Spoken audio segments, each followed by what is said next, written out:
What about the opening music? We're recording.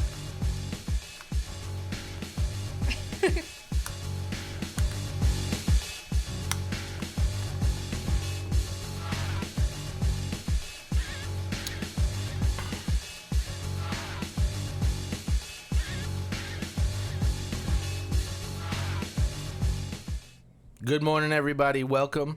This is the Recipe Podcast, Unplugged edition. And this is a little different because Venus Flytrap, I'm taking the lead this week. Chef is out of town. So you're going to have to follow us through this because I have to get a bunch of stuff out of the way. First thing is we're going to talk about some sponsors. Jay, help me out. Hang on. Okay, before that, let me tell you who's in. we're good. No, let me tell you who's in house first. We got Haley. What's up? Our podcast producer. I don't even know, when do we get these titles? And then we have Monica. Hey. Huh? And Monica's gonna be doing some searches for us and kind of she's gonna be our wheelman. And we have a special guest this week who's really nobody special. It's Aaron.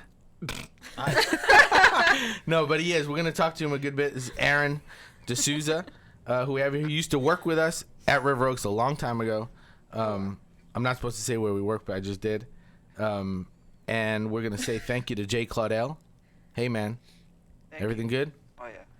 And finally, our in-house comedian. Am I supposed to say comedian or comic? I was thinking about that today. I'm not sure the difference.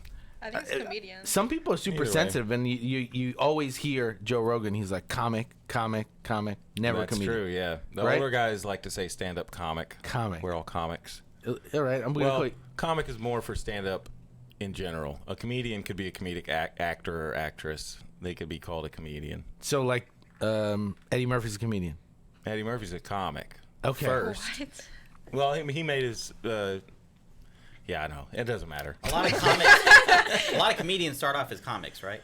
I don't know what I am, to Right, tell you how the that truth. works. When do you upgrade from comedian to? But or we don't comic? know. Yeah, we don't know if there's that's an no upgrade. promotion ceremony. Yeah, but I don't believe one's better than the other. I don't know. Do you? I probably should know. There's probably a lot of We didn't know comics. that because Chef calls this the comedian show. It's like maybe that sounds hokey. Maybe. Anyway, you're the comic on I'm the going to show. look into that. I'm gonna Eric find knows. out Yeah, what I let am. us know because we need to change the name. And Eric Knowles, thanks for being here. Did I thank everybody? All right, it. let's do it. Here we go. We're going to do. We got Lincoln on the couch. Yeah. Yeah, I'm sorry, Lincoln. How you He doing? was looking at you. My boy who came with me today. Oh, okay. What did he say? He's looking at the signs. Okay, well, you'll help me with the sponsors then. Is that Lincoln 1L or 2? One. What do you mean? Well, there's What? two. Yeah, there's two. one in the middle. Oh, Yeah. okay. That's me. Right. Lincoln. Okay, yeah. Lincoln. Golden. Okay, let's thank our sponsors. Thanks. Help me out here. Dunkin' Coffee. Yeah, let's go. Help me out, guys. They make coffee and tea.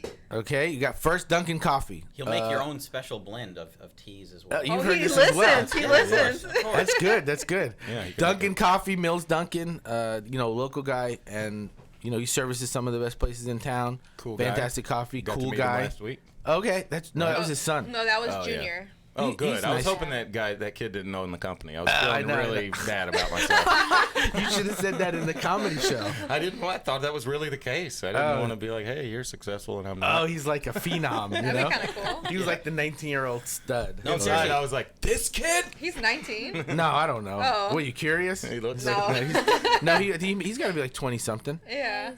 Yeah. Who, Duncan? Oh, sorry. Next one. We got Beef Council of Texas. It's always grilling season, only in Texas. And Chef, what does Chef say? If They you're not like eating beef, chefs. they like There's chefs, so something we love wrong them. With you If you don't like beef, if you there's don't like something beef. wrong with you. Yeah. That's fine. Just Ace Way. excluded all the Hindu people. We should have that. No, but we should have that disclaimer at the beginning. It's like these are not the ideas of the. Right. I mean, just as a disclaimer. American Culinary Federation. This is the standard of said that culinary. at the end. Oh, I got to say the one at the end. You guys are gonna get a second shout out. Auguste Escoffier School of Culinary Arts. Hey, Escoffier is the original. If you've ever read a French cooking book or something like that, it's like this guy's the king. This is their culinary arts school. If you're trying to look for a career as a culinarian, this is a great choice. Choose Escoffier School of Culinary Arts. That's their new commercial. That's a good one. We have some And- good sponsors. Yeah. And finally, American. Forgot Aceway. Oh damn. Aceway, they'll clean anything. They'll clean anything. If Buildings, you have offices. buildings, offices, they will clean the side of your building. I assume Just they don't clean ask the them to side. clean a kitchen. That's not their, that's not their specialty. Oh, really? That's not true. Actually, that's one of the things they specialize in is cleaning kitchens. So, Aceway Incorporated, give him a call. Richard, and he always says Ace Vito. Ricardo, right? So I gave his name. I turned Ricardo into Richard, but the real name is Ricardo Acevedo. Acevedo. Yeah. That's the name. Chef likes to white it up a little Yeah, bit. so it's like if to chef Rick Ace Vito. All right, shout out to Aceway Incorporated. Osaway, right? Huh? Awesome. If you want to Aceaway. get it all the way through.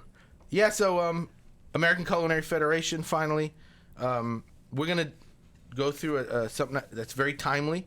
So I'm going to kick it off here and you're going to record this separately, yeah? This is for the American Culinary Federation. Ready to go? Yes. Everyone knows that the ACF National Convention is coming up quickly. It will be in Orlando this year, August 4th through 8th, and regular registration closes on July 7th. Now, if you haven't heard, and you might be the only person that hasn't heard, that's me then. The keynote speaker is the author of White Heat and is one of the only chefs to renounce the 3 stars Marco Pierre award. White? Yes. No way, I love that guy. That guy. Yeah, the devil will be in the kitchen with the ACF chef Marco Pierre White. That guy's legit. Can we cut that out? The ACF invited Chef White to Orlando to talk with our chefs and to celebrate the 90th anniversary of our organization. While you'll still see me at some of the best that the ACF offers, I got to start again. I'm sorry. Oh, crap. Keep going. No, you serious? Yeah. Okay. Keep going. Because I fudged that one. While you'll still see some of the best that the ACF offers, the nationals for all of our cooking competitions, including Chef of the Year and members of Culinary Team USA, the ACF is also introducing a women's symposium with panels including Elle Simone Scott and moderated by Stacey Carroll, the director of women's programs for the James Beard Foundation. Celebrity chef Duff Goldman will be one of our keynotes and promises to be as entertaining for us as he is on the Food Network. As you know, the ACF convention is the best place to get your back of the house education that moves you to the front of the line in your career. It certainly helped me. Of course, I'm speaking on behalf of Chef Carroll, in particular my certifications, and you could pick up over 20 hours of CEHs while on site. You know what else you pick up? Your next big career move, networking. I talk about it often, and I know that personal relationships, that one-on-one talk can lead to the job of your dreams. I'll be there. And if you register in or before July 7th, well, if you register by July 7th, you can come visit me at our broadcast site, and I'll have a signed copy of the recipe for you, Chef's book. Register at acfchefs.org and click on events. Make sure you enter Carroll, Carroll, for your bonus book at the convention. In addition, we'll select one registrant for a VIP pass. These are officially sold out, so if you want that face-to-face experience with Chef Marco Pierre White, register now. Code Carol. Finito. Okay. That was a buzzkill. I'm sorry. Not really. Not Marco Pierre White. I know, yeah. Yeah, No, that's a that's big very deal. I read his Cool. first book, and it's pretty fascinating. Yeah, just think about there's actually a dude in the south of France, we'll kick it right off, who I know committed suicide because they took a star away. You know about this? Yeah. Yeah, it was You in do it. Ratatouille. Or the guy, well, no, the chef died and lost his star. But Okay, but a restaurant lost, from what I understand. no, there was a rumor he was going to lose a star. Fact check he that. killed himself. No, there I'm was a listening. rumor he was going to lose a star. He killed himself, and then he didn't lose a star. They were like, no, it was just a rumor. I think that's what it was. Oh, Really? For who? man. For a Michelin star. Like Yeah. 3 Michelin stars is like the epitome as a chef. If you get 3 Michelin stars at your restaurant, that's it. You've made it. You are a destination. You will never have an open seat in your restaurant. What? You just won't. Who gives out these stars? Michelin tires. Michelin, yeah. Michelin So they're the tires. sponsor, obviously, right? But they No, have, they're the ones that started it. yeah, but they have a staff of folks who are people who They do now, yeah. professional Somebody- reviewers and all that. Yeah. Somebody killed themselves over a food rating from a tire company. Mm-hmm. That's what you're telling me? That's pretty much it. But I mean, just like That's just how AAA out of it I am from the culinary world. That just Bernard? sounds so alien to me. This is heavy. It's And really I heavy. understand. It probably And really restaurants is, in though. Houston is becoming like a real heavy situation. Go ahead. I mean, like important. Bernard. It says he died by suicide. There you go. Daniel Jack. How do you say? Self-inflicted gunshot. Loiseau. How do you say it? L'oiseau. Loiseau. It means the bird. Well, nice. Bernard Switch. Daniel Jacques Loiseau. Must switch. It might go blank. Well, that's terrible, man. That's tragic. Yeah, and so this guy got his third stars, and he's like, third star, and he's like, Marco Pierre White, I renounce it. Why? Oh yeah. What Yeah. was his reason? I don't know. He Do just you said know? it was like, I actually researched it. He said it was just taking too much of his time and stuff. It wasn't worth it. He just wanted to do it for himself. He's like, I don't want your stars. Yeah. I guess. He's that cool. Yeah, I mean, that's the epitome. It's like the guy who renounced that. That's what made him famous. But everybody was into that dude before that anyway. So crazy. he just has a lot of confidence. He's Italian, yeah? Marco Pierre White? Yeah. No, it's a funny story. He's just like, he's from a poor part of England, and he just got the name Marco Pierre White. And so when the Prince of Wales met him, right, started talking to him in French, because the kings and queens of England, they all speak French, right? So they started talking to him in French, thinking this Get a guy little was closer. like a French chef or something. And he's like, no, I'm just from a little, what do they call it, a little estate in England. He's just a poor guy whose dad was a cook, and then he started cooking. And some great chefs like Gordon Ramsay started in Marco Pierre White's kitchen. He has a funny story where they didn't have air conditioning back then, right? And kitchens are really hot. They're not ventilated sometimes. And so they used to open up the roof on a really hot day. So one day Gordon Ramsay's cooking in Marco Pierre White's kitchen, and this dog just walks up on the roof and takes a piss, and it goes all over Gordon Ramsay. Yeah. Seriously? I read that Yeah. he made him cry. That he I made. think so. Gordon Ramsay That's cried. why. That's why Ramsey probably makes other people cry. Probably. Maybe But- we're in the same book. Really? Oh no, I was just researching him online. What's that noise? What is that? Somebody, Lincoln? What's going on over there? I literally looked up. Hey, the last week when you did the stand up, that was funny. What was the track that was playing when he was talking? Literally, his computer was just bugging out, and then out of nowhere, it just starts playing a video like in one of his tabs. So I was over there like trying to look at which Oh, tab yeah, it was. yeah. That's because you have no control anymore. I get to my desk, and with the new windows that come up, now it's got to let you know that there's an email. So it has to pop up on your screen. And I don't know how to get rid of it. And now while... You have to press clear notifications. Or you can slide it. You can turn those off, the notifications. Yeah. Oh, jeez, I'm so dumb. I mean, I can never figure that stuff out, and then I just deal with it. I'll deal with it forever. I have a smoke alarm at my house, same situation. And it's been 4 months. I even had somebody come try. We cannot shut this thing off. Yeah, Lincoln said take Change the the batteries battery. out. That's what I do. No. It's a wired system. When you have a wired system, Can you cut them? I guess, but I mean, what if that's Then connected to it'll something never else? work again. You know, because that's the idea. Is like when something like that bothers me, I can't get past it. I really just can't. So here's the format. I brought Aaron on because everybody's probably wondering who is he, and I'll give you my introduction wasn't kind because you are somebody, and you used to work with us years ago. And what's cool about Aaron, because we talk about careers and culinary and all that, what's really cool about him is A, that he's takes a lot of chances, and B, what he went to school for is what he's actually doing, which is like pretty rare. And not only that, both things that he wanted to do, he's tried his hands at both. I don't remember how old you are, 31? 32 now. 32. And so let's say it's 10 years now into his adult career post-college, and he's tried both, but for a lengthy amount of time. So I'll let you tell, but let us know what you're up to now and kind of let us know where you've been. Yeah, well, first and foremost, I'm a millennial, right? And Let's start there. And yeah, and sometimes we millennials we're in the gig economy, right? So the days where you would show up at the factory when you're 22 years old and then you'd work there for the rest of your life, get pensions and benefits and all that. Those days are over. So now you basically find little things here and there that you're really into, that you like, and you pursue them. For me, it was hotel and restaurant management. I mean, I always loved to cook, entertain friends and family, and of course, I sort of grew up in when the Food Network was getting off the ground and all that. And so I studied hotel and restaurant management. Then I spent some time in France, and I got a degree in French. And so now that's what I do. I'm a French teacher, and I work in a kitchen. So it's like the two things that I love to do. Yeah, and the way this kind of went down is he was working at our place to work in fitness, and then somebody came to me and said, hey, this guy has a beverage, you know, he has a beverage focus at U of H. See what U of H, everybody who goes to that hotel school, most of them work at all the restaurants, hotels here in town.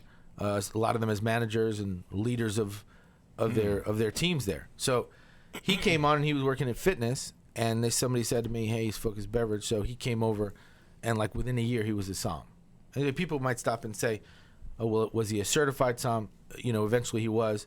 It didn't make a difference. As far as I'm concerned, when people talk about sommelier, you're a wine steward. Once you get to a level where I believe that you can pretty much take on it, anybody who wants to talk to you about wine or pairing food and wine, for me, you're a sommelier. It doesn't matter.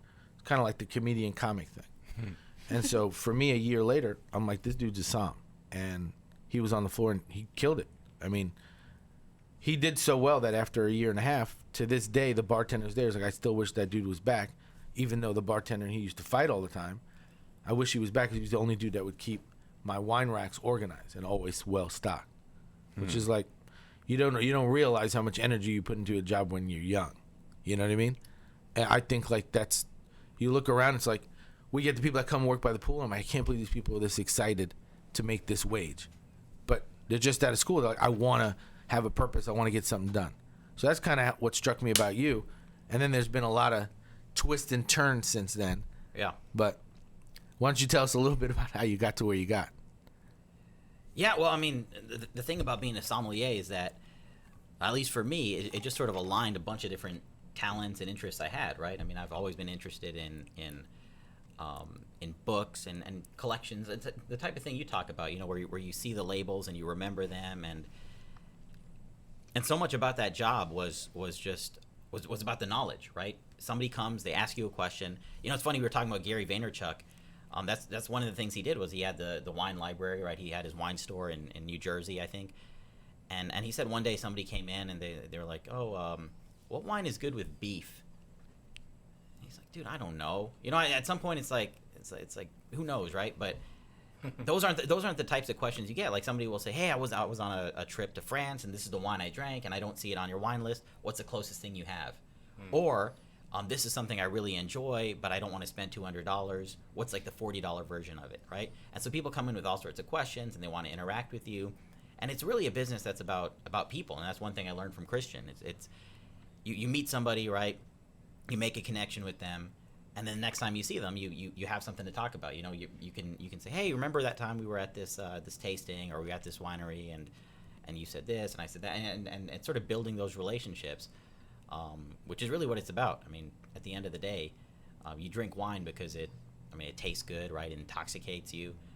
It goes great with your meal, but also because it brings people together, and that's really where most of the fun is, and that's why you can do a job like being a sommelier and work 12 hours a day. And it doesn't always feel like work. I mean, do you notice that when you're... Yeah. No, I was listening to a podcast on the way here that was Aaron Jordan, who makes a wine named Fela. And he said, I'm 51 years old, but I feel younger than I ever did in my career because for the last 30 years I've been doing exactly what I enjoy to do. And I was like, damn. I was like, I've met that guy. And he flies planes. And he plays fantastic golf. And he just does everything well. And you're like, he's 51. He's just hitting his stride. But... back to what you were saying, I'm really like kind of freaked out by like this next generation of kids. You say you're a millennial. It's like, I'll take a millennial now any day because this next group of folks that are coming in to work by the pool, you can't even keep them. They have the phone in front of them like this while they're supposed to be looking at a counter. I had somebody walking through the hallway, one of the kids, and he was walking like diagonal in the hallway because he had the phone like this. And now during interviews, like who would ever think, one of the things they'll say, and people can't lie about it because you can just see it in their face, how often do you check back in your social media? Or do you use social media throughout the day? How often? What would you say? How many times a day? Or whatever. How long of the day? And I've had people straight up tell me, like, if I had to like add it all together, probably like an hour of the day. And that's substantial, in my opinion. It's like if they're doing that much, like how could you get them to be productive for all 8 hours? And then everybody stops and wonders why the hell have I been at work all day and I haven't gotten anything done.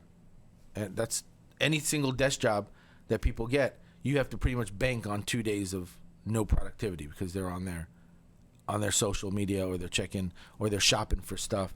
And in this business, like with what you're doing, I'll share with you guys that Aaron now is working a line on a restaurant, and he really has no experience ever working on a line at a restaurant. Didn't go to chef school. But you don't have any time to check your phone. It's funny you should ask, because that's the one thing that surprised me is working on this line. I mean, when we're really busy, of course, but once things slow down a little bit, you notice that the cooks online, they're all on their phones. Yeah. Always, yeah. I mean, I used to work at an Italian place, and it had like this open kitchen concept, and we had this one wall to where most of the tables couldn't see what you were doing, only like the top of your head. Yeah. But once you come around the side and you're sitting at the bar, you can see everything that they're doing. And I'd like germaphobes, like, I know you didn't just put your phone back in your pocket and keep touching all this stuff. You need to wash your hands first, and you're not even wearing gloves. Like, you know. But I mean, that's like, you'll never see that. I mean, you're not going to see anybody careful. I mean, because there are people who treat their phones like it's part of their body. yeah. So it's like, you But touch up, but it's been everywhere. In But fact, your phone is super dirty. it's disgusting.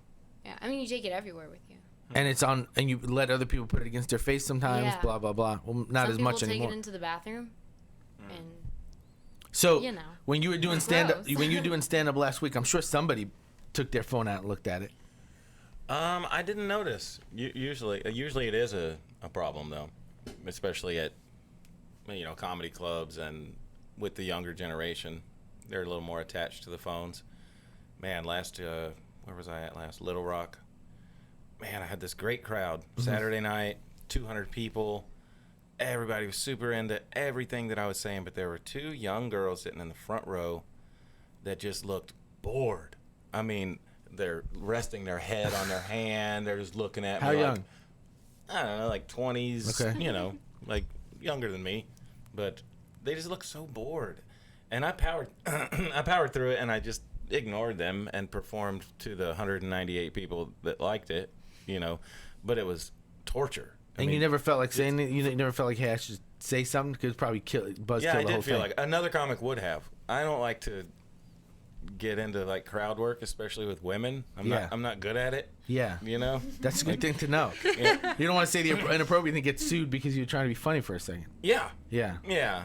And yeah, it just has never worked when I get into it with a woman, like a heckler. I'll just let her heckle for the most part. And unless it's a showstopper, unless I have to, address it. And actually on that show, there was another table of two other ladies, a little older, who were just talking in the very front row. Like, they're as close as me and you. Yeah. And after each joke, they'd be like, oh, I really liked that one. That was a good one. oh, that reminds me of your husband, Chuck, and they're having a conversation. Meanwhile, I'm trying to talk over them to the next, because it's all about rhythm for me. So a couple of times I did address them just because they were closer to my age. Like, I'm scared of young people. Yeah. I'm you scared. have to be. I don't know you guys, I don't know your lingo. I don't, I feel like I can be trolled. I'm at the age where I'm the dumb old person. Yes, I felt that the other day. They could be making fun of me, and I don't even try to say their words because I remember my parents trying to say young people words. Yeah, it's terrible. Yeah. So I screwed that up bad last night. I did. I mean, I might talk about it later, but it's funny. Like, I tried to, just sound younger, and I was like, I must look so old to this kid. Now I just embrace it. I wait till my kids are doing something. I wait until they're sick of it, and then I start doing it. Like my stepdaughter, she's 12. when it's already dead. Like she used to do that floss dance. You know how they do that Oh, floss yeah. thing? You know? Yeah. So I waited till she was sick of it, and now I do it in front of her all the time. And she, and I dab. I do all the played out stuff. Yeah. Oh Yeah, my gosh. absolutely. I find way more joy in making them groan. Just making them go, oh, Dad, stop. Yeah. Like I'll go out there and dab in front of the school bus. I don't in front of everybody. That's good. That's Yeah. good. No, I like that line.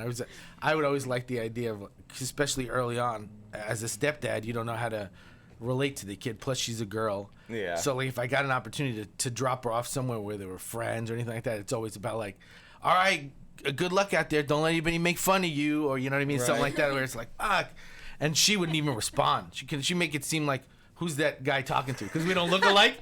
So I kind of like, I don't even know who he's talking to. I love embarrassing them. Drop them off at school. I'll have the radio cranked, Yeah, that's the best. And just yelling, bye, I love you. You You forgot to give me a kiss. Yeah, exactly. Exactly. Don't let those people push you around in there or whatever. Don't let them make fun of you for that shirt today. So this is what I was thinking how people are nowadays, but I had something happen that I had to mention. I was like, I'm not going to talk about it because I'm kind of embarrassed about it. All right. But it was very old school, the delivery, and it felt important because this person took the time to write it. And it's simple. I pulled into a parking lot, and I was running kind of on time and then got thrown off. But I'm driving, my car saga continues, and I'm still driving a loaner. Mm-hmm. So I go out of my way to drive that car hard because I want to see what the car's capable of since it's the same car I have, right? Whatever. Yeah. Now I'm like, I think this car could get me here on time. So I really, really pushed it. Was zipping around like you would see on TV for a very short period of time, but I made it. I pulled into the spot, and I was like, good. And when I came out later on, maybe an hour and a half later, there was a note on my windshield. And on the windshield, it said something along these lines. I wish I had it in front of me, but... Like a handwritten note? Handwritten note. Okay. And at the bottom was a Bible saying from Psalm whatever, okay? So it was like one of those wise sayings. A psalm, right? So I look at it, and I'm like, fuck, this is written in perfect script. It's got to be an older person. This is a notepad. I'm like, does this person have a desk in their car? This is the nicest It's cursive. handwriting. Right. Right. And even worse, if, let's just say there's my car. Well, now, nobody knows it's my car, so that's okay until I go to it. But had I been looking out the window, I might have seen her standing next to my car writing this note. Who knows? But maybe she was nervous because she didn't sign her name on it. But it said something along the lines of, your driving is menace. That was the first sentence. Very old school way to say something, but I was like, okay. On and on. If I see you drive like that again in this area, I'll call the cops. Finished with, you could have killed a kid. Done. And I was like, end of story. And I was like, fuck. I was like, I can't believe that at 43 years old, that first of all, I would drive like that. I mean, drive like that where potentially it's a residential area, whatever. But I think once you put somebody in a vehicle that they don't care about or in a situation, that you act reckless with it. And but but then I have thought a rental right now too. right. And so what do Yeah. you do? Is like, how's that rental? Have you watched it? No, I don't It's like, care yeah, about it. Right. So it's such a shitty way to think. And here's the real irony of it. The car that I bought was a loaner car, but it only had 3,000 miles on it. But imagine what happened in those 3,000 miles if somebody like me had picked that car up. And sure enough, as I mentioned in the last time, when we went to check the car had some front damage. And I'm sure it was from somebody getting the car and being like, this is going to be a fun car to drive. Let's fuck it up. You know what I mean? Like, that's immediately the idea. We do that at every level, too, humans. Like, think about a movie theater. Mm-hmm. Before the movie starts, the movie's on. Everybody's sitting there being polite. Nobody's throwing stuff on the floor.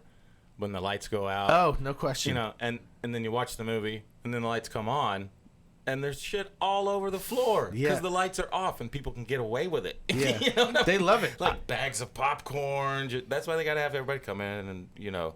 I don't. It's like you wouldn't do that at home. Never. Nobody Never. would act that way at home. But That's I the do reason it. you pay to go to those theaters, right? So that That's you can true. travel Yeah, that's with. your mentality. Okay, that's a fair, valid point. Yeah. Otherwise, I would just stay at home if I was gonna. So what's your aim when you go? I mean, first of all, I don't like going to the movie, like the theater. Right? I don't either. And in fact, that was my first job, right? My first job when I was, I think, 19 years old. I got paid $5.25 an hour to clean up the movie theaters after each film. And I had to work like Christmas Day. This was like 50 hours a week, and they told us, "Oh, we don't pay overtime over here because that's just there's a law that says movie theaters don't have to pay overtime." I was like, and I believed them, right? Yeah. Well, come to find out, there's this website that you can get. It's like Texas, something website where you can go and see if people owe you money. Have you heard of that? Oh, yeah. Yeah, and you type in your social security number. You or get your on name. there a lot? Yeah. Actually, yeah. I have some unclaimed money. Unclaimed, that's what it's called. Yeah, unclaimed monies or something, yeah. Yeah. Out of Lubbock. Damn. And you know who it is? Yeah, I remember working for them. Oh, I and- never went back and got my last check. Really? Yeah. Oh man, I think I joined the Marines. That's what happened. Are you gonna go back and get it? I don't know. I wonder if it appreciates. I would, but I'd have to go to Amarillo. They can't mail it to you? He didn't work. He didn't mail his work in there. Actually, okay? it's pretty tough to claim. I can't even claim it because they want like a W-2 from that year or something. Yeah. And it's like, You got to fill out some it's like forms. you're but- on this website admitting that it's my money, but then you're gonna be like, how do we know it's yours? Yeah. It's like, I'm me. Come on. I don't get that. I don't understand how people could do a job and then not want to collect on it. I don't know either. It made it tough. I've done it too, but it's always circumstantial. Oh, I remember I mean, why your I didn't circumstances are good. pick up the last paycheck because I had one of their T-shirts, like the company T-shirt, and they wanted it back before I could get the check. A T-shirt. Yeah, and I didn't have it with me, and I was like, whatever, like, I'll just leave. I hate leaving things unfinished like that, Yeah. but I do it all the time. Yeah. All the time. I was working at Texas Tech University. Doing what? I was working for a temp agency. I did a couple of jobs there. It was funny. I was old enough where I should have been in college, but I was like working there. I was like 19, and I worked in like parking enforcement. So I would like write parking tickets, Ugh. or let girls out of parking tickets. You know? Okay. Really? What was the ticket penalty? I don't remember. They get in trouble at school or some crap. No money though. Probably. I don't even remember. I really don't. You never felt bad writing a ticket? I always think, what's that person thinking? No, I didn't feel bad. In New York, I used to think that's got to be the worst job on the I planet. actually didn't write too many tickets. I really let a lot of people off. Okay. Cause, That's all right. I mean, I like people who enforce it, but then there's dudes that take it just so seriously. oh, that wasn't me. I already started writing the ticket. I'm like, this is a parking ticket. It's They were not always- it's like I was speeding. They were always calling my radio. Where you at, Eric? I'm like, oh, I'm over here in the shade. It gets hot, man. So you got let go or no? Yeah, I think like I said, that was a temp job anyway. Yeah. But I did get fired from another job from Texas Tech, installing fiber optic cables and stuff. That sounds hard. Yeah. You had to dig? No, we were like in the dorms. We would like go in the dorm rooms or in the dorms and feed them through ductwork and all Yeah. this stuff. You been fired before? I've been fired from a lot of jobs. Yeah. Yeah, my buddy here. I'm You've been fired I'm too, not a very right? good employee. I've been fired. Why does your mic sound so low? Get it I close. don't know. Look. There you go.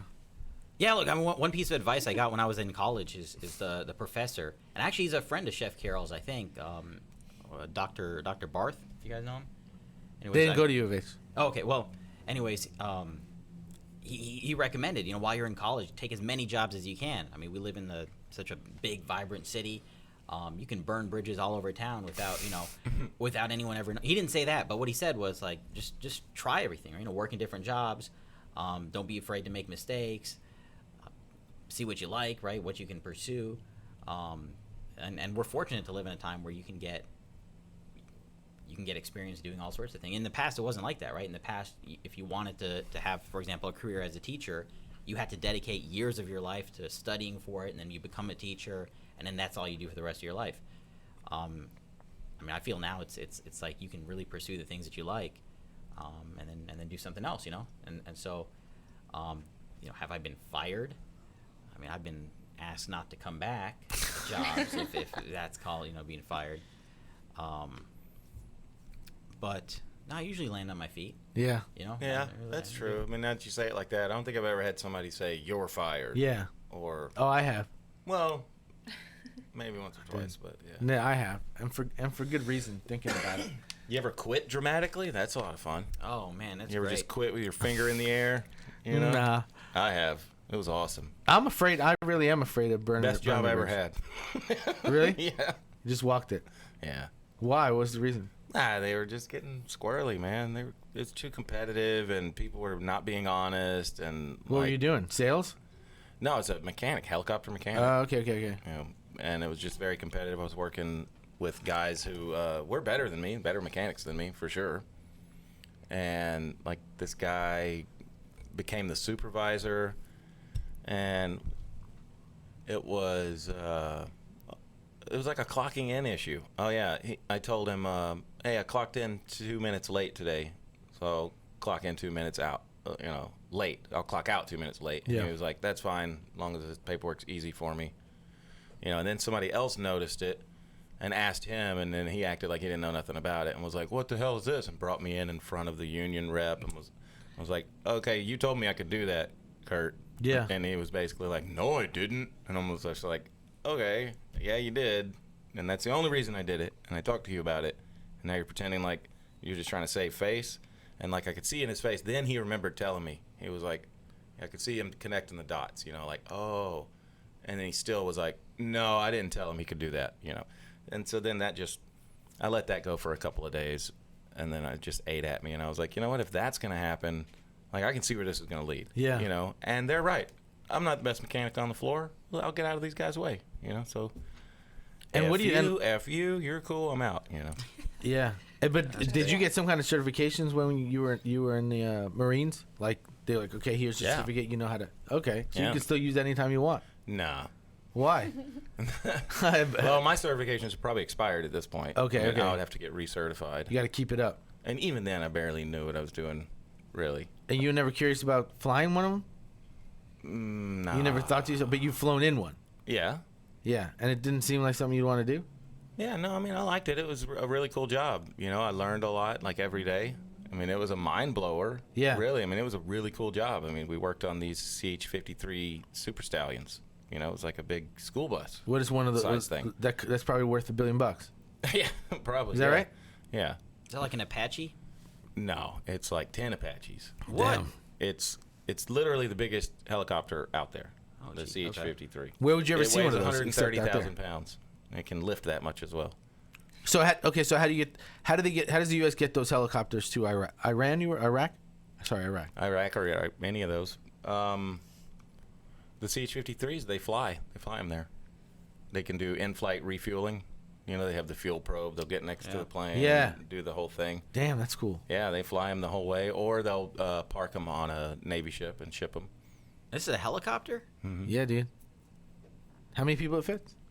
I don't know. You can fit like 50, 100 people in there. You have like a party in the thing. Yeah, you can drive a Humvee into it, two of them, and shut the door. Damn, we spent fly away. we spent a lot of money on defense stuff. Yeah, A lot of money. made by Sikorsky, Russians. The Russians make it? Yeah. Oh, seriously? Yeah, I think it's made in America or somewhere else now, but it's a Russian company. Jesus. Always I had no has idea. been. Yeah. I had no idea. And we probably buy stuff all the time from overseas. Yeah. Like all kinds of equipment. Yeah. That's been an issue recently with metal, steel that we're buying from China. Yeah. We're finding out that a lot of the steel we've used in our infrastructure over the last, few decades Was bad steel? maybe compensated. Yeah, just the integrity is not what it's supposed to be. So a lot of our bridges and railways may not be as good as we think they are. How are you not able to check that? I don't They understand. do check them, but you pay the person who checks it to Yeah, not yeah, check it, and then you just get it done, and you get your little contract and worry about it later. I don't want to talk politics, but I got to say something. Uh-oh. Bill Maher last night called out Oprah to say, live show, whatever, if there's the only person that the Democrats could put up who ticks all the boxes and could win the election is Oprah Winfrey, is what he said. Yeah. And the boxes were pretty substantial because nowadays celebrity is important. Whether you have black people behind you, whether you have the ladies vote behind you, she just ticks all the boxes. So, and he showed a video like a joke of some people. pretty sad, really. Well, He's yeah. right, though. Yeah, I thought about it and I was like, damn. I was like, I don't know if that might be right. I don't know who. Girls, would you vote for Oprah? I don't know. I mean, what reasons would you not vote for Oprah? I don't know. You don't have to I've reveal your never politics. She thought about it. Would you not vote for Oprah? Yeah, is she married to Stedman? I don't know. I don't think she's married. I think they've been lifelong partners. We've never had a single president. That's a good point. Yeah, we did. We had there's one. There's one that never got married. Oh, really? Really? People speculated about him. Yeah. A confirmed bachelor. Was it Buchanan or Harding? One of them? Aren't you supposed to look that up? Oh, sorry. Like, yeah. I thought research. I thought, yeah, because I thought Yeah, there let's was figure one. that out. One unmarried. Mm-hmm. Okay, so get that out of the Like, way. Why would you Why would have her in office? Like, Why would you vote what's for the, Oprah? What's That's a the great- benefit? Yeah, truly. Like, But where's the Everybody gets a car? I don't know. no, I honestly, what he was saying was like, hey, if it's a popularity contest, like, it's pretty clear that Trump kept himself relevant on TV over the course of 20-something years. If you're used to seeing somebody that much, maybe in your head you could justify, I could be used to seeing this guy as That's not why president. he won necessarily, right? I mean, I think and Trump's he laid out a bunch of policies, and a bunch of people were like, "Yeah, I agree with that," and nobody's ever said that before. So nobody's ever gone to the auto union in Michigan and said, "Look," in front of like all the executives from Ford and GM and everything, and said, "Look, if you guys build your cars in Mexico or China, I'm going to tax them and no one's going to buy them." Like, nobody said that. And the people who build cars in Michigan were like, yeah, this guy's speaking my language, right? Yeah. And so the same thing, like going to West Virginia. Because remember, elections coal always mining come down. industry. Yeah, exactly. Like, he goes to West Virginia, he picks up a shovel, and he's like, people say coal is dirty, but this is the cleanest stuff ever, you know? And people, if your life depends on coal mining, that's how he won West Virginia. I mean, there were literally thousands of people in West Virginia who voted for Obama, and they were like, we love Obama, but we voted for Trump because he cares about our industry. And at the end of the day, we know that the one thing that lifts people out of poverty is fossil fuels, right? Yeah. And if you have one party that's anti-fossil fuels, right, and we know that this is the one thing that's going to lift billions of people out of poverty, right? In that sense, it's like, shoot, if you care about that, you know, then as opposed to worrying about sort of first world problems, right? Yeah. It just seems to me that people, in some ways, you know, people are stupider than you think, but in some ways, people are smarter. They look and they're like, all right, you know, what's this guy going to do for me? And at the end of the day, to be president, you just have to really win like 5 states, right? It always comes down to like 3 states or Right. 1 state, right? You It's win always Florida. Ohio and Florida. Right, and then that's all you really have to do. It's not a contest to get the most votes. It's a contest to win those few states. And so you say what's important to them, and you win. I agree. I don't see what Oprah has to offer. Yeah. Aside from a familiar face. Right, but You know? but like they said, there's professionals out there who are like, he had a guy who just basically studied political science, and he's been right on every election because he's able to break it down to like 8 qualities that the winner needs to have, and in those qualities, there were certain parts of it where Trump ticked the box that nobody noticed. Yep. And this guy called it. He's not the only one. A few people called it, but I think it's a combination of things because truly, you know, this is not Trump's plan. He just has really good advice.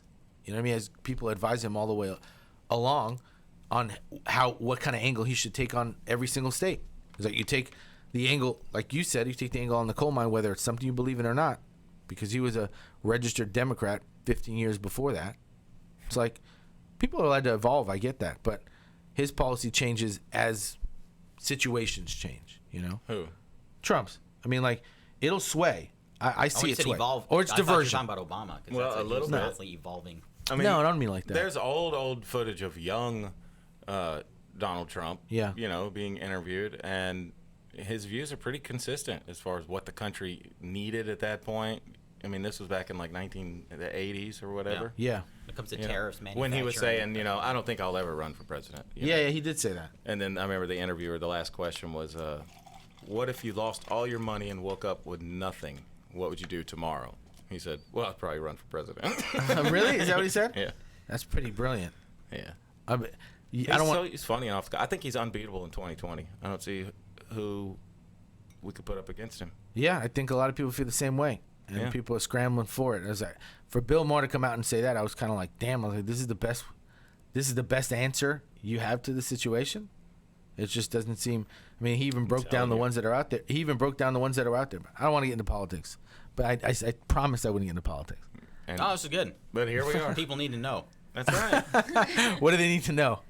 I think that's a bad habit we've gotten into as a country. The idea that we shouldn't talk about politics, Yeah, and I gotcha. religion, and whatever else in mixed company. When those are the biggest issues in our country, It's those true. are the things we should be talking about. Yeah, really, everything I was thinking about the last couple of days, I was like, that's gonna take us to politics, or that's gonna take us to policy. Some people get so offended so easily, and it's Yeah. not like I'm forcing my opinions and my beliefs on you. This is just what I believe. Yeah, yeah. And Yeah. I'd like to hear more about what you believe, but doesn't mean I'm going to do it. Right. Doesn't mean that you're going to do what I'm doing. Yeah. How often That's do the you thing. get? I just think it's important we have that. I mean, not necessarily us in particular, because who are we? But I think us as in general, as people, should be having dialogues and conversations and listening to each other. I mean, especially Fighting fair. Fighting fair, yeah. Like especially if you hate somebody because of their views or whatever, then you should probably get to know that person and understand them because like that's just dumb. You Yeah. can't just be like, well, they're stupid, you know. And I've been that way. Why are they stupid? Yeah, you I've been know? that way. I used to feel that way about Trump very, very, very strongly. Yeah. You know, and I'm like I said, I'm still not like a Trump fanatic, Yeah. but I've had to be honest with myself. You know, somebody just really put it to me, like, why don't you like Trump? I said, well, because he's racist. You know, and obviously he's racist. You know, and they're like, well, what has he done and said? You know, and Yeah. and you try to pinpoint it down, and it's not really there. You know, it's like, well, there's underlying racism, and it's always language like, well, what's that rooted in, though? And it's like, well, you can do that with almost anything anybody says. Yeah. You know, and it's like, well, he's Putin's puppet. Yeah. You know, and that's pretty much falling apart at this point. Yeah, a lot of the stuff is sound bites, but I mean, Like do you talk to people your age about politics and I mean, you guys get into issues, or is that something you guys stay away from? Not really my age. I don't really have people my age that I talk to, really. I mean, I have 2 friends that like, I've known since I was a baby, and that's about it. I mean, I work with a lot of older people. I've always been around an older crowd. So, I mean, like, our old exec Sue before Chris, Yeah. we would always have conversations about, like, what he believed, why he believed, and we would go at it back and forth. Oh, yeah, but because- we wouldn't yeah. be, like, angry with each other. We're like, okay, well, these are the facts that I know, you know. Enlighten me as to why you do X, Y, Z. And- Then we'd go back and forth, and Kind of like the whole moon issue. we're really good friends, and I feel like we're pretty close. All right, look, we don't have time to talk about the moon today. 14 minutes left. What when it gets to religion, then how would that go with him? Well, I mean, I'm sure that's it what got we there. would talk about. Oh, yes, So, I mean, that's delicate at the end of work. the day, I'm not going to bash what he believes, and he's not going to bash what I believe. Yeah. I mean, if he has a question, I'll answer it as honestly as I can, and I'll always keep emotion out of just about everything. Yeah. Or at least I try to. Yeah. But, I mean, But you guys had an understanding. yeah, we do. It's like, you know, We have to remember Yeah. that we are a melting we're pot friends. of a nation Exactly. Yeah. with a bunch of different people, with a bunch of different backgrounds. And like somewhere along the way, we decided that we're all the same and that we should all be the same. But that's not true. We should celebrate our differences and our diversity, you know? Like we should be able to, as long as like your views aren't causing pain to someone or, you know, aren't infringing on my rights to walk around and believe what I want to believe, then that's fine. I mean, you know me, I believe some pretty out there Sure. things. Conspiracies, yeah. Well, you want to call them that, I guess. But I call it the facts, bro. But, you know, but I'm not out there preaching it and trying to convince anybody. I don't care if you don't. I don't care if you think we went to the moon. Good. I mean, it doesn't affect our day to day. Yeah. I don't think we did, How about you, Aaron? and that's fine. About going to the moon? Yeah, I never asked you that question. I mean, yeah, I've never really had any reason to believe that we didn't go to the moon. But then I Talk mean, to Eric. oh no, the thing is, there are a lot of interesting things. Like for example, if say you were growing up in the 1970s, right? You're like, oh, we've been to the moon a couple times, and somebody asked you, okay, say you're 10 years old in the 1970s, and someone said, all right, by the time you're in your 60s, what do you think? And oh, by the time I'm in my 60s, there'll be, you know, hotels on the moon, there'll be businesses on the moon. I mean, it'll be travel back and forth. So in that sense, it is kind of weird that we went to the moon. We did all this in the late 60s, and yet since then, there's been no advancement. Nothing's happened since then. You know, Yeah. it's not like I See, mean, now that's a good, open-minded answer. Yeah. I mean, Especially with all the He's technology we have now. Certainly. all the things that we can do. Like for example, when people say, "Oh, America's a great place," I mean, we put someone on the moon. It's we like, can dude, send a that happened dick 50 years pic to ago. New Zealand in 2 seconds. Yeah, I mean, but we can't go check out the moon. we're celebrating the one thing that, and of course, I mean, it's. Yeah, I understand it'd be really expensive, and there's a lot of fishy things. I mean, I understand that they try to take pictures on the moon and they couldn't do it, so then they took some pictures in studios here. Yeah. You know, all sorts of weird stuff like that. But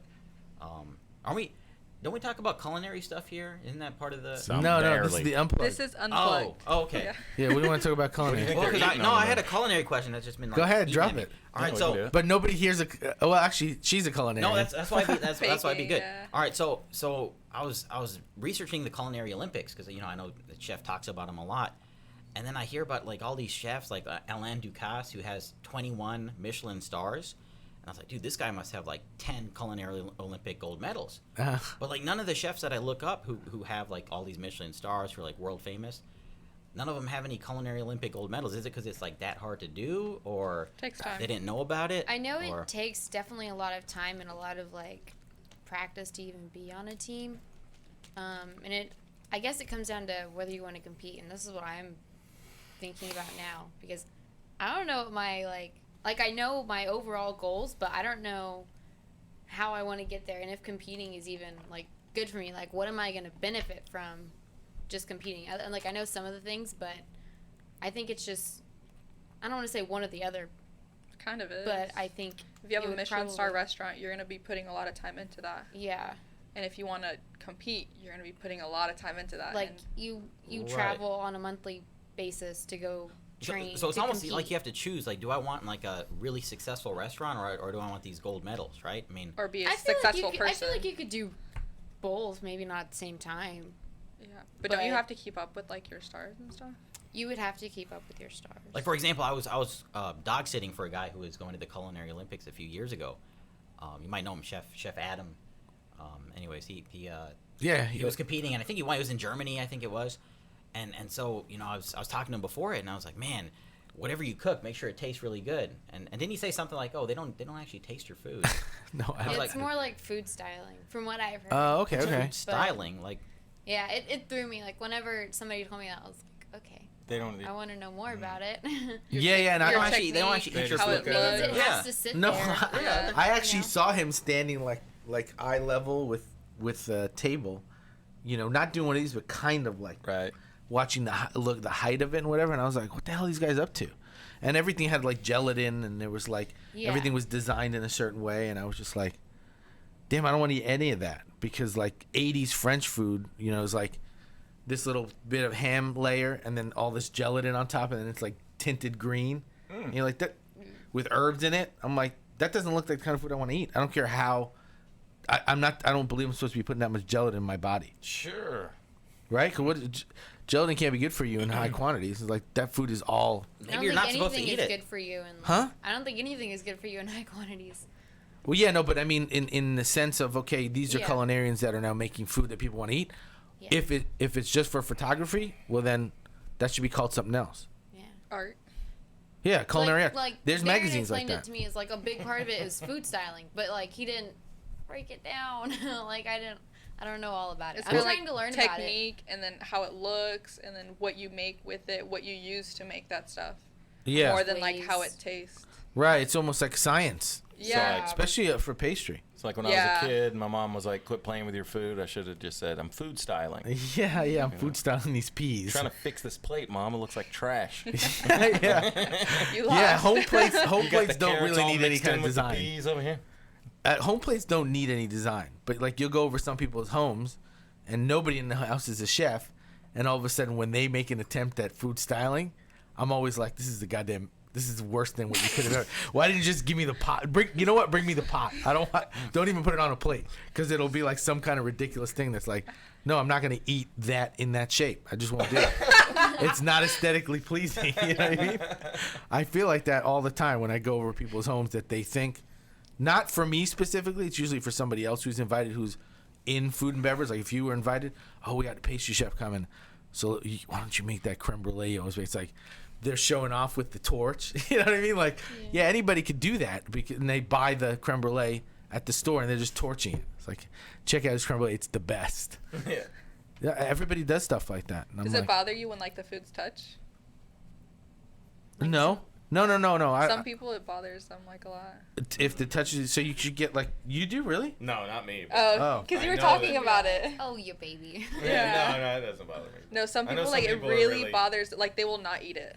Really? Yeah. I mean, I'll eat Japanese do those bento boxes. I've Yeah, always those thought are cool. that's clever, because you have different sauces that go with each thing, Yeah. and so that blending. But I'll take more than in most situations, I prefer everything mushed together. It's all going in the same place. Yeah, I'll That's just right. mix it up anyways. Yeah. So. No, but I've heard what you're talking about, because I know one girl who she'd eat all her peas and then all the mashed potatoes and then eat all the meat, like one thing at a time. And again, My like you're boyfriend saying, does that. doesn't have to. What's the benefit of that? It's like eating in jail, I think. Because then your body can just focus on, all right, this is peas, and it just digests peas, and then it's like, oh, here comes some carrots. It'll do carrots for a while. Where's the pleasure? What?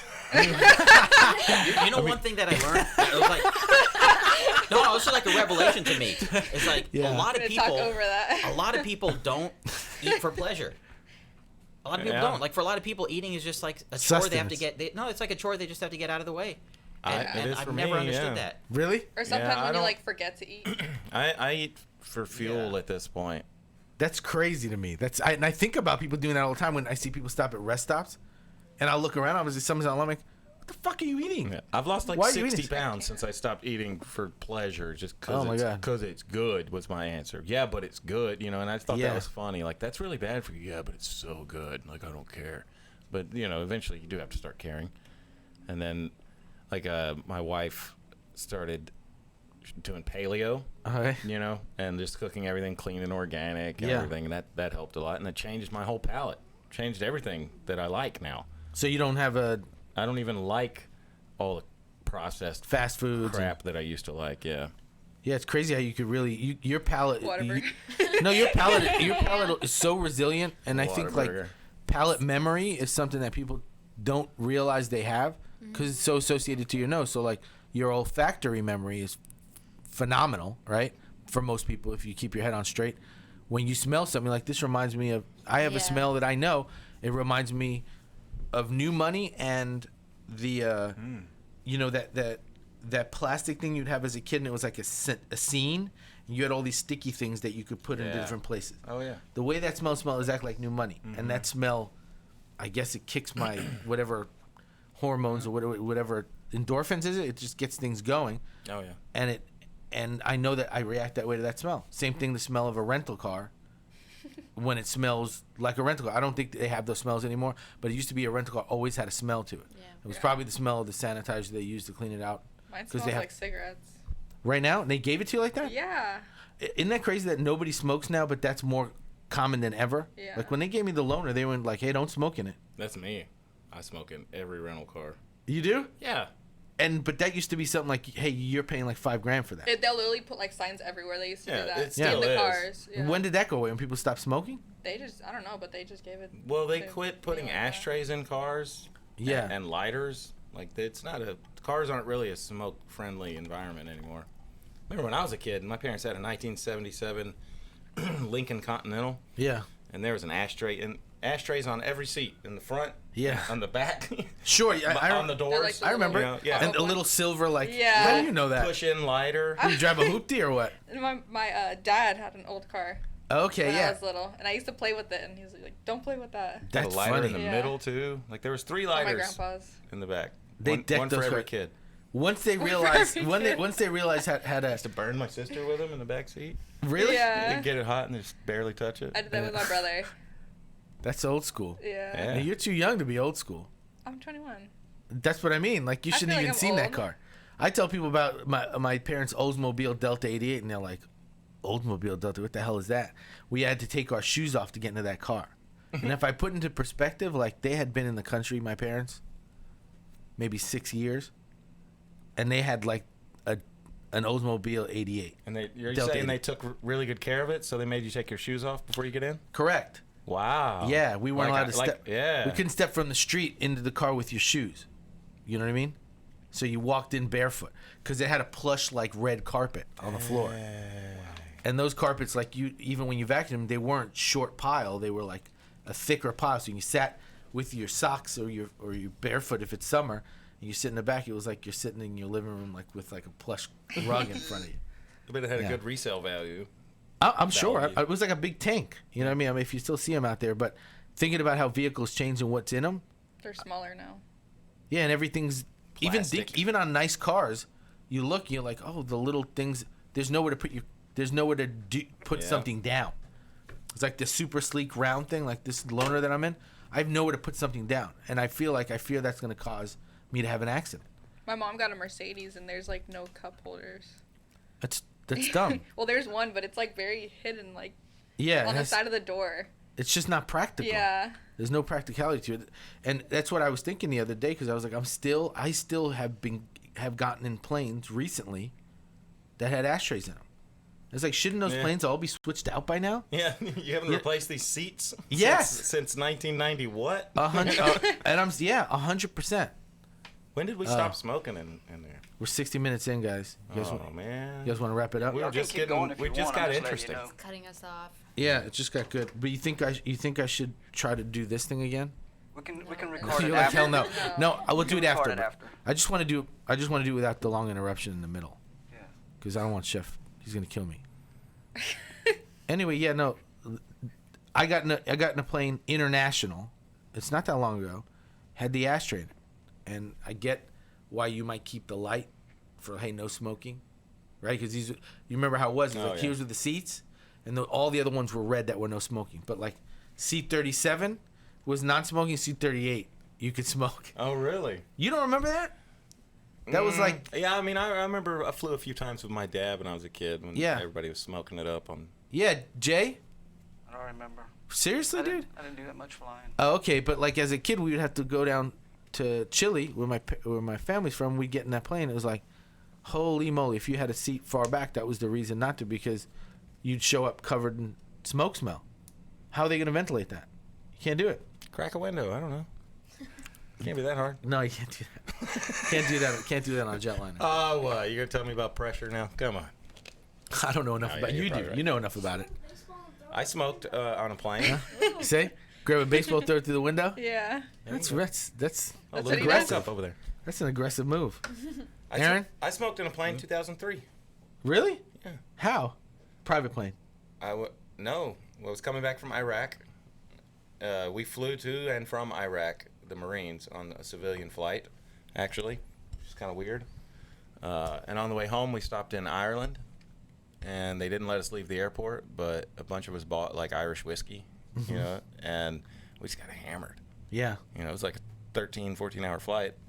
We got hammered, and I don't even remember doing it.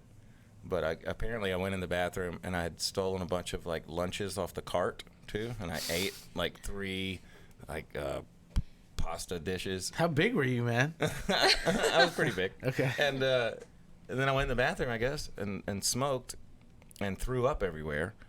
And went back to my seat and fell asleep. And I didn't remember. Then, you know, people were waking me up like, no, you got to go clean the bathroom. And I was like, no. Like, why do I have to do it? Oh, my God. Like, just because I'm the low-ranking guy, this is bullshit. I was asleep.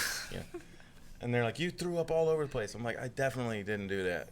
You know, so I went and I looked and I opened the bathroom door and looked in there, and then it all hit me. And I was like, oh, yeah, that was me. So what'd you do? I had to clean it up. I had to, like, Holy moly. take, Like while you're in flight? I had to take handfuls of chunks out of the sink. No, you did not. Okay. Put them in the toilet and brush And them who down. came to did the I people knew who you worked guys would love that part. did the people who worked on who I were already working wanna on the think about plane that. say anything to you? What? And nobody from who worked for the airline came No, looking for the you? Marines pretty much, they covered for me and punished me on their own. You might get arrested nowadays for still doing something like that, wouldn't you think? Probably, yeah. It would have been a smear on the whole. Yeah, On they- your Marine career, Corps. Put a smear on your career too. don't they have signs that say like it's like a fine if you smoke in a airplane? Yeah, they bathroom do. or Yeah. something like that? Including vapor pens. They always add Yeah. that now. Yeah, what's the problem now? Why wouldn't you be able to do a vapor pen in But the thing is, the They point of me all saying smell. you can smoke in the bathroom is what you do is you open the sink. You know, there's like usually a button you can push to drain the Yep. sink, and it has a suction. It goes. So you just hold that thing open. You got a nice suction. You smoke, and you can watch the smoke go straight down that thing Oh, that's cool. and outside. So I didn't smell up the cabin or anything. Damn, you had done it before, or did you know you had a plan? I just MacGyvered it in a drunken stupor. Yeah. Drunk? Yeah, but just you figured couldn't it manage out. to keep your food down. No, I guess not. Fuck. Sometimes when you're drunk, you're the most what's the word? Ingenuity, Yeah, resourceful. yeah. You get really resourceful. You get really smart all of a sudden. You're like, oh man. And then later you're looking back and you're like, wow. So I was so drunk. I did this, and this, like 3 stupid things. But in the middle, It can be kind of I impressive. did something really smart. It's like I came up with that though. Yeah. Yeah. That's good. Yeah. Like one time I got a DWI All right. in California, We're now getting confessions. and and the cop like woke me up in the car, and he's like, "Hey, you're under arrest." I was like, "For what?" He's like, for driving under the influence. I was like, oh, I'm driving? Wow, then good call. Yeah. Then, You're you doing need the right to get thing, me sir. off the streets. Oh, that's brilliant. Yeah. So your son, he you don't mind telling that story? No, I want my son to learn from my mistakes. Good. I agree. I'm going to be honest about the mistakes I've made so I he agree. can hear what happened to me because of it. I feel like my parents kind of sheltered me and tried to act like they didn't have a past, Yeah, which isn't true. Every adult is a young person once. that's true. So Well, know what you said last week about how easy it is to get access to like porn stuff like that.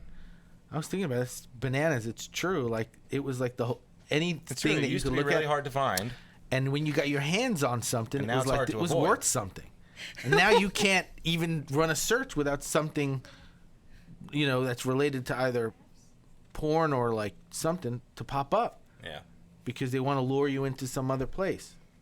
I remember there was one kid at school. I think that's true. No, no, it's like an algorithm thing. I think honestly, like if you plug in certain searches, at some point you have something pop up that's not appropriate. You never gone through Google and searched for an image, and all of a sudden an image popped up. You're like, what the hell is that? Why did that You come never up? did all a of sudden? Google image search for like blue waffle? Yeah, that's what I'm talking Well, about. if you did, you'd hate it. Yeah. I'm gonna avoid it. No, don't do it. Very much That, avoid it. this is when you don't. This is when you don't run a search. I was like, No, but that's what I mean. Like people have different ways to say these are the buzzwords Yeah. to find their way into your answers. And now, what really pisses me off, you're gonna search something, and the only requirement they have, the people that are running ads, is to put a little thing next to it that says ad. But the first, out of the first 10 things that come up when you search something, if it's related to something that these folks sell, You're right. the first 6 say ad. So Yeah, always have to scroll past those. Like, I don't care about your specials. So you got to scroll through past the whole first page just to find a real answer to what you're asking. And I first saw it with I love looking at restaurants, and I'll go on, and it'll be like the best 38 restaurants in any city. I'll always read that from Eater if it's here in the States. Right now, they'll always update it quarterly.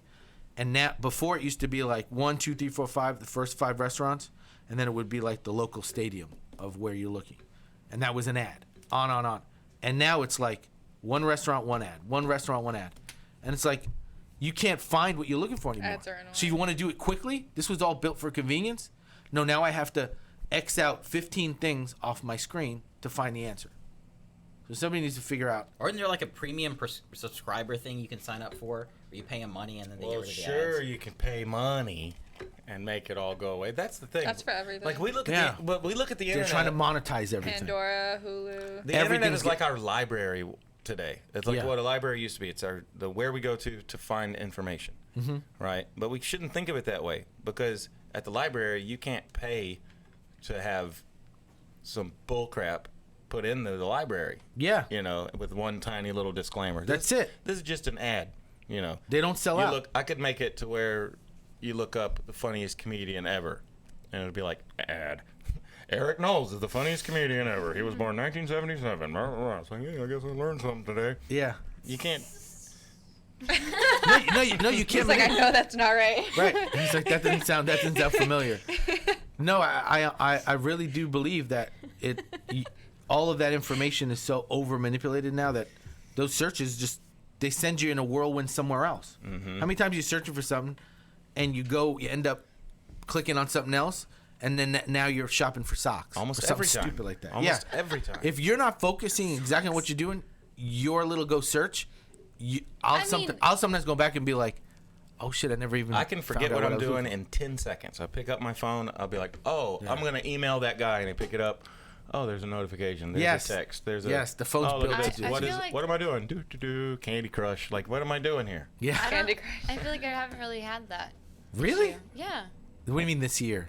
this issue. Oh, okay. If I get on my phone to do something, I do it, and then I just I think Put it it's away and continue more on. intuitive to people your age, because you grew up. The internet was always here for you, right? I guess so. Pretty Yeah. much. Like, I it's, mean, whenever I for me, guess I it's was old new. enough to get on the internet, it was there. yeah. But At I mean, first I it was didn't really just slow. Yeah, A totally. lot of the stuff that y'all were talking about last time, it was that's what happened the first couple of years when I was on the internet, and then after that, it was just Where'd you grow up? Like in some mountain somewhere? no. Oh, okay. League City. League City? Yeah. Oh man, what's going on in League City? I don't know. They still have Roadrunner DSL, whatever it was called. So you don't remember that?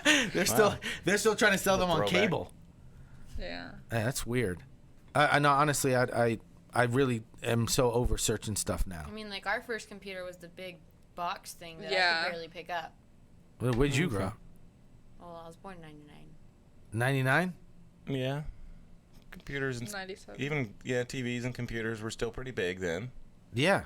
And internet was just starting to really. Remember when buying Yeah, a the TV was TVs like were, you like, needed a friend boxes, to too. come with you? Yeah. Now you My can walk out with grandpa's 2 TVs TV under was your arm. like the size of our whole wall. Yeah, my It was a grandpa really had one big too. stand up. Like, Yeah. That might be a Hispanic thing, because I would tell you, like, Probably. the Hispanic family, like, this was true for me growing up. You went to my grandfather's house, and everybody would refer to the TV as the big TV. It was a big Panasonic that had wood around it.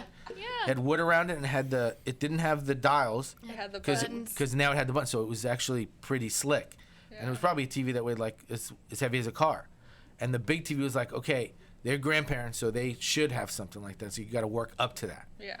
How dare you? My dad bought, like, I remember it was like maybe a 45-inch JVC or something. It was like people came over and they were like appalled by it.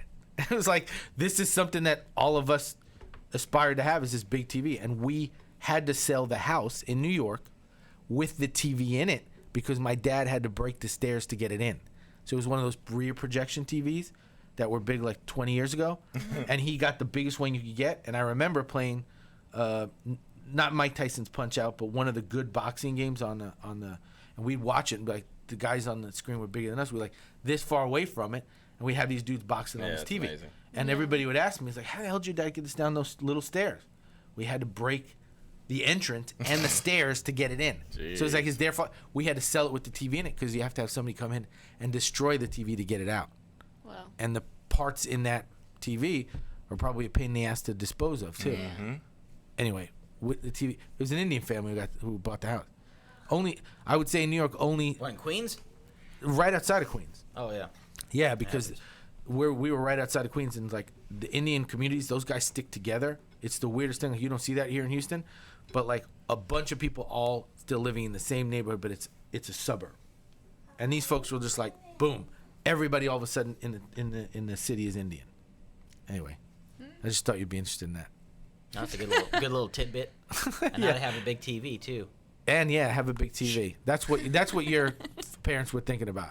So you got a big TV, you made it. Yeah. You got a big My grandpa, he loves getting like the newest TV. Like, Even now? Yes, still. And those He old loves trends, upgrading. older folks, nobody's clued them into the fact like, hey, that's not a thing anymore. Yeah. Or mean- like the phone, the iPhone. He's always getting the new iPhone. Right. Yeah. That's strange. All right. Well, I think we had a good one. This was what, an hour and 10?